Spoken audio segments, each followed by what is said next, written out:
land invasion of Iran? Is that something that you think is possible? What might that look like? This would be the mother of all fool's errands if the United States elected to send ground troops in. I mean, look at the reality. This is not Syria, it's not Libya, and it's certainly not Saddam Hussein's Iraq. This is really the first modern nation that the United States has gone to war against in terms of its capacity and its state institutions since World War II or Korea. And what we would see if the United States did try to launch an invasion is they put together a ragtag bunch of thousands of Kurds. That seems to be the plan that they've been putting on the table. There is no organized armed Iranian outside militia to speak of.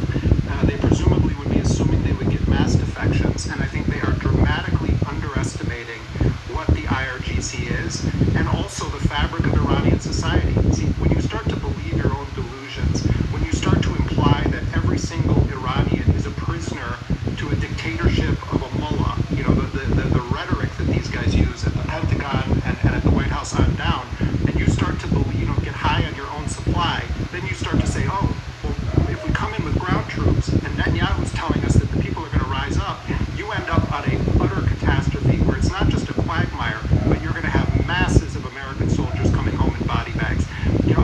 I followed the reporting on Zateo on this. I know it's a real discussion that's happening in this administration right now.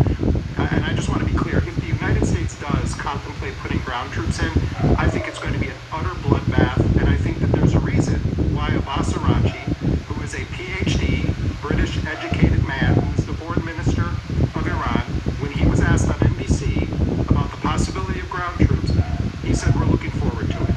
I don't think this was just him dunking on that host.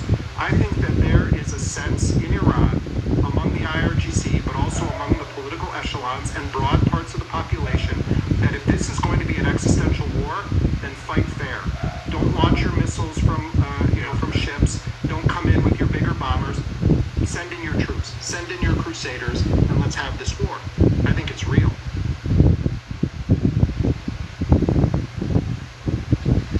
Remember these Marines about to set foot in Iran? Well, the Iranian infantry had a message for them. Have a look.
In Iran, are you afraid of a U.S. invasion in your country?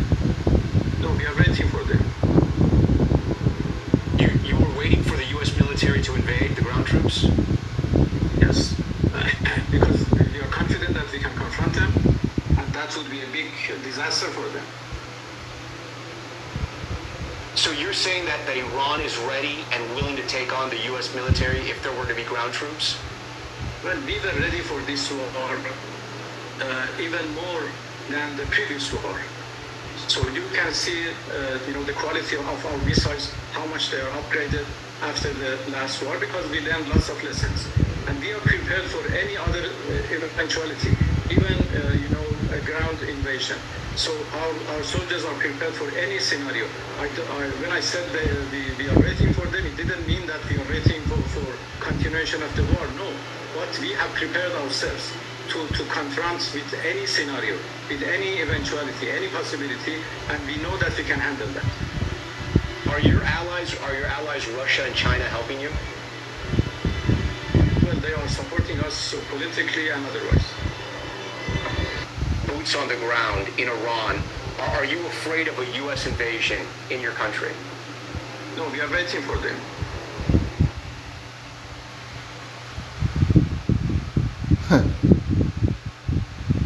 They are ready.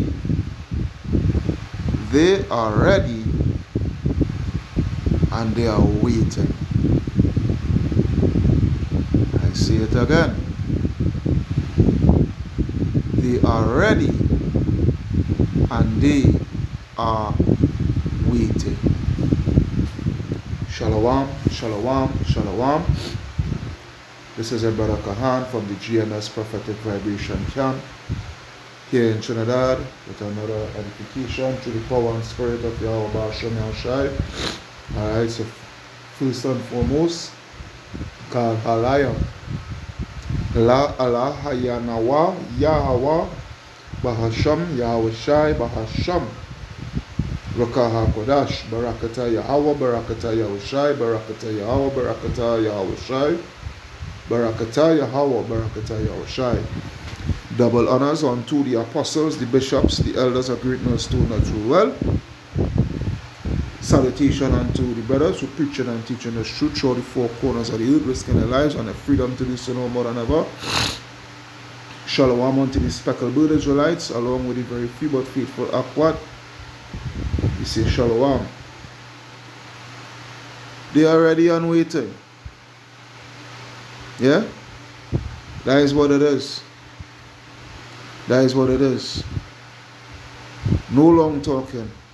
Let's get to the scriptures.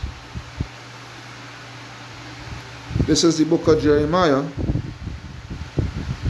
This is the book of Jeremiah, chapter 50. Yep. Jeremiah chapter 50. And I will start at 22, where it reads, "A sound of battle is in the land, and of great destruction. How is the hammer of the whole earth cut asunder and broken? How is Babylon become a desolation among the nations?" Yeah? Yeah? Verse 24. "I have laid a snare for thee, and thou art also taken, O Babylon, and thou was not aware. Yeah? Thou art found and also called, because thou hast striven against the Lord." So, they are ready and waiting. They are ready and waiting. And Babylon is going to fall right into that trap, right into that snare. Alright? I said before, and I will continue to say it again. Jeremiah chapter 50, verse 24. That trap, that snare that the Lord has laid for Babylon the Great, America, is Iran. It is Iran. Alright? And they have been waiting. Patiently waiting. Alright? Patiently waiting. They think because of those 7 countries, Iran included, within that 7, they think because they get through with the 6 out of the 7 that they're going to have their way. That they are going to have their way, alright, in defeating Iran and, gaining their new world order and what have you, so forth. And these things here, no. That's not going to take place, no. Alright? That's not going to take place. Alright?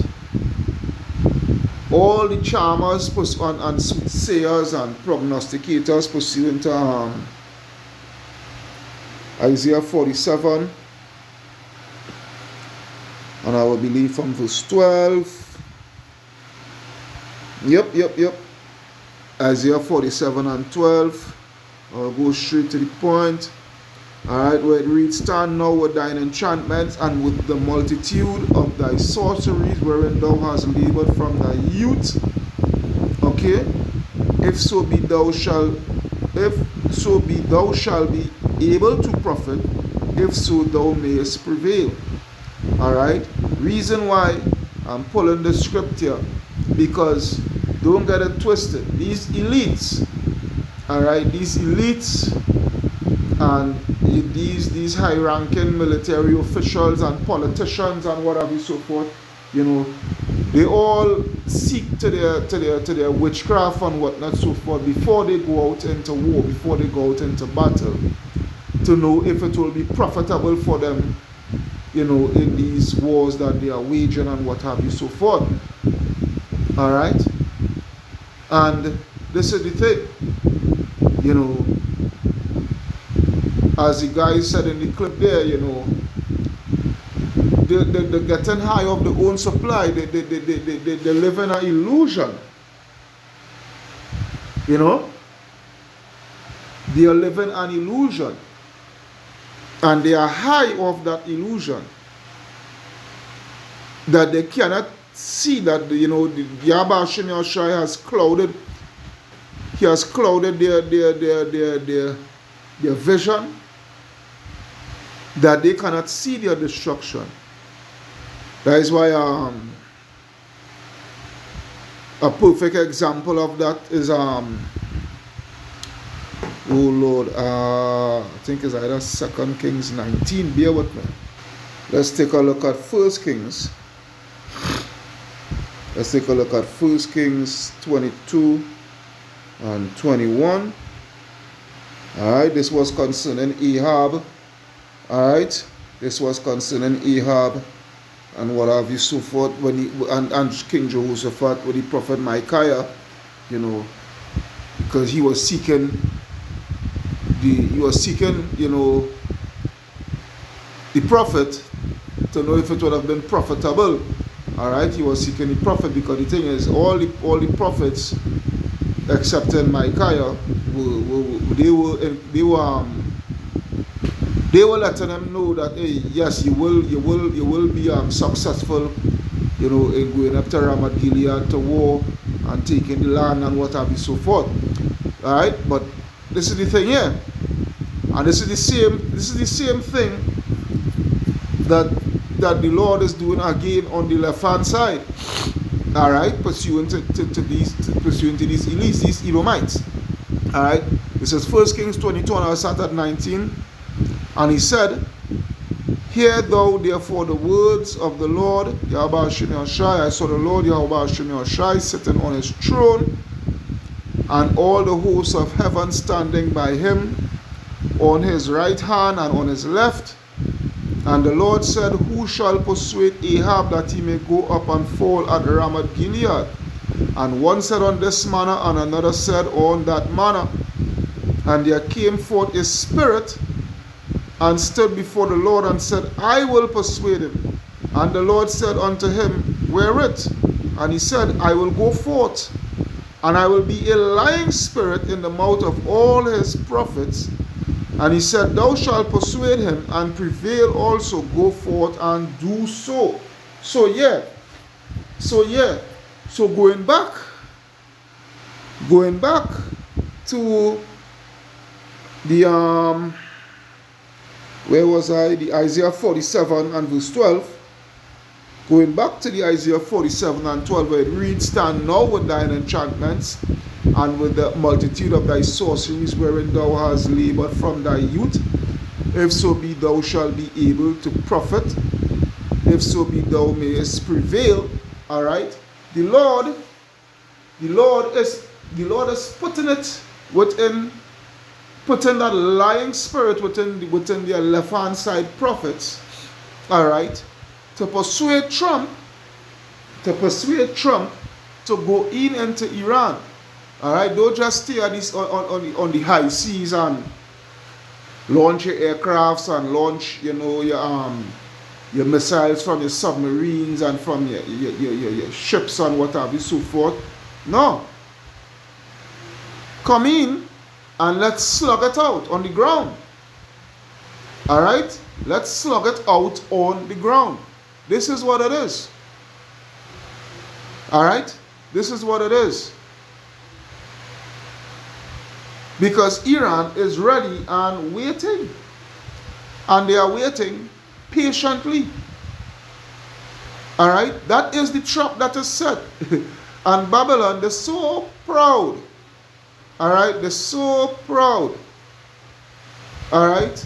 That their pride have deceived them. Alright? Their own pride had deceived them. Because they are going to go into Iran. And that's where it's all going to all fall down. What Trump have to realize and understand is that Iran is not Venezuela. Iran is not Afghanistan. Iran is not Iraq. Alright? Iran is Vietnam on steroids. Okay? You are being put into a trap, a beautiful trap that is going to bring about a downfall. There is what it is. They are patiently waiting. They are ready and patiently waiting. There's nothing that could stop it now. There's nothing that's going to stop the destruction of America. Alright? Their pride had deceived them. That's why the scripture say, a scripture that's always elude man. I think it's Job 16 and 4, I believe. Or maybe 16 and 12 or something like that. No, not 16 and 12, not 16 and 4. Bear with me. It's actually Job 12 and 16. Alright, Job 12 and 16. Alright, so this is Job 12 and 16 where it reads, with him is strength and wisdom. The deceive and the deceiver are his. So Yahweh Bashem Yahushua had them all in a trick bag. Go on. The same way how the Lord put a lion spirit in all the prophets of King Ahab that told him to go up. Alright. That told him to go up. That the Lord set that trap there and put Ahab to death, King Ahab to death. Is the same way that the Lord is setting that trap, alright, for you all to go into Iran, alright, and come out. A matter of fact, you all ain't going to even come out. Alright, you all ain't going to even come out because that is World War III we are talking about, and you all ain't going to come out. You all are going to pursue into is Revelation. Which chapter in Revelation, boy? Let me see if I can get that. Okay, that scripture is Revelation 19 and 17. Let's get that. Alright, you all ain't going to be coming back. You all going to stay right there. Revelation 19 and 17. Let's get that. Revelation 19, 17. And it reads, and I saw an angel standing in the sun, and he cried with a loud voice, saying to all the fowls that fly in the midst of heaven, come and gather yourselves together unto the supper of the great power, that ye may eat the flesh of kings, and the flesh of captains, and the flesh of mighty men, and the flesh of horses, and of them that sit on them, and the flesh of all men, both free and bond, both small and great. So yeah, alright, they're going to have a great feast. They're going to die there. Alright, they're going to die there and be food for the vultures. Alright, that is what they're going to be. That is what World War III is going to be. You all are going to go over there, alright, and die there, and decay there, and be food, you know, be that great supper. That lavish supper, according to my brother Howard, that lavish, yeah, that lavish supper for the fowls of the air. This is what it is. Alright? That's why the Lord said, pursuant to Joel, let's go to there. Let's go to there. Joel 2 and 20. Joel 2 and 20 it reads, but I will remove far off from you the northern army, which is America, Babylon the Great. Alright, he's going to send it there into the valley of Jehoshaphat, into the Arabian desert and, and on the grounds of Iran. Alright, and they're going to die. That's right, they're going to die. It says, and will drive him into a land barren and desolate, with his face towards the east sea, which is the Persian Gulf, and his hinder part towards the utmost sea, all right, which is the Red Sea, all right, and his stink, all right, and his stink shall come up, and all his savor shall come up, because he had done great things. So yeah, they're gonna die there. It ain't gonna have no use for no body bags. The Iranian military group there that was in the clip that I played there, he was speaking of what? That they already start to use their ammunition crates to make coffins. These Iranians, they wouldn't even have time to bury them, to bury those that they had killed in action. No. These Babylonians, they're going to die right there and rotten right there, and the fowls of the air is going to what? Is going to come and feast on them right there. Their stink shall come up. If their stink shall come up, what that means, that is what? They're going to die right there. And there's not going to be anyone to bury them. Alright? So go on. Make your move. You hear what the foreign minister of Iran said? We are waiting. We want them to come.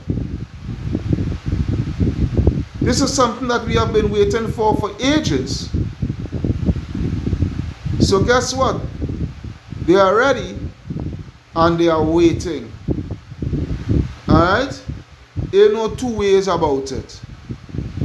Kal Halayam, La Alahayanawa, Yahweh, Ba'asham Yahushai, Ba'asham Rakaha Kodash, Barakata Yahweh, Barakata Yahushai, Barakata Yahweh, Barakata Yahushai, Barakata Yahweh, Barakata Yahushai. Double honors unto the apostles, the bishops, the elders, a great millstone at well. Salutation unto the brothers who preaching and teaching this truth throughout the four corners of the earth, risking their lives and the freedom to do so no more than ever. Shalom unto the Speckled Israelites, and shalom unto the very few but faithful Akwat. Your brother Kahan signing out saying shalom, shalom, shalom.